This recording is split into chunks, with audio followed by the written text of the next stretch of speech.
Olha, Edu, assim, queria que o CH depois no início do comentário dele falasse a matemática do Guarani de agora para frente, porque em 19 jogos, o Guarani ganhou apenas 2. É muito pouco. 11 pontos. É muito pouco. A situação realmente é delicadíssima, é preocupante.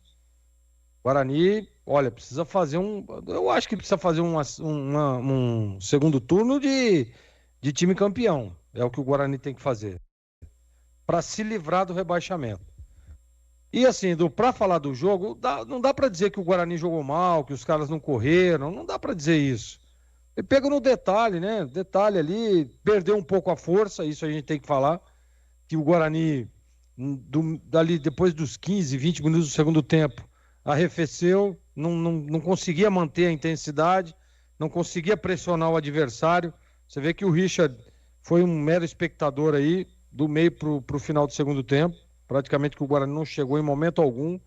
Teve as mudanças, teve as trocas, e aí a gente vê a limitação do elenco, né? Não, não surtiu efeito nenhum, absolutamente. O Guarani não melhorou. Aliás, na minha opinião, até deu uma piorada, porque a partir das mudanças, o Ceará começa a ganhar campo, começa a ganhar espaço, vai mais em cima daquilo tudo que estava fazendo, né? Que pressionar a saída de bola, botar pressão sobre o time adversário, e foi o que fez o Ceará. E aí fez um belíssimo gol de falta.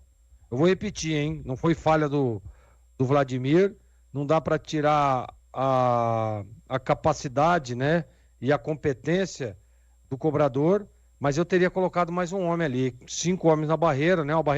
A falta não foi tão longe, um pouco próxima da área. Fecha ali, meu. Dá um passinho pro lado ali, deixa fechado o ângulo. E a bola faz uma curva bem ali, bem aonde estaria o quinto homem. E ela entra, não entra no ângulo, mas ela vem com uma certa de dificuldade para o goleiro, porque ela vem subindo, né? E aí o Vladimir tenta e não chega.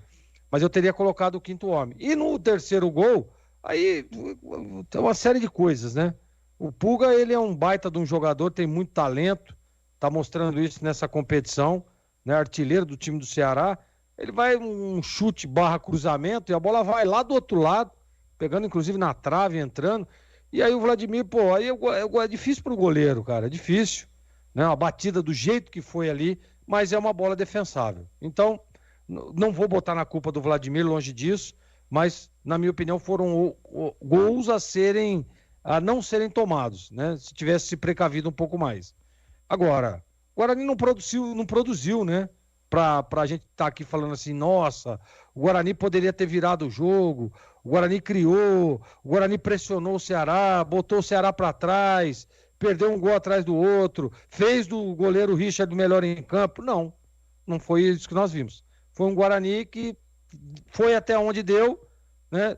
Ali mantendo um equilíbrio do jogo, mas aí a parte física também pesou muito e a parte técnica, na hora das substituições, na hora das mexidas, se sobressaiu e o Ceará, diante de todo o cenário, mereceu o resultado. Edu, eu acho assim, não dá para dizer que o Ceará não mereceu, porque foi no mérito, foi na bola parada, foi na jogada e foi no talento e na individualidade desse menino que é um craque, que é o Eric Puga. Edu.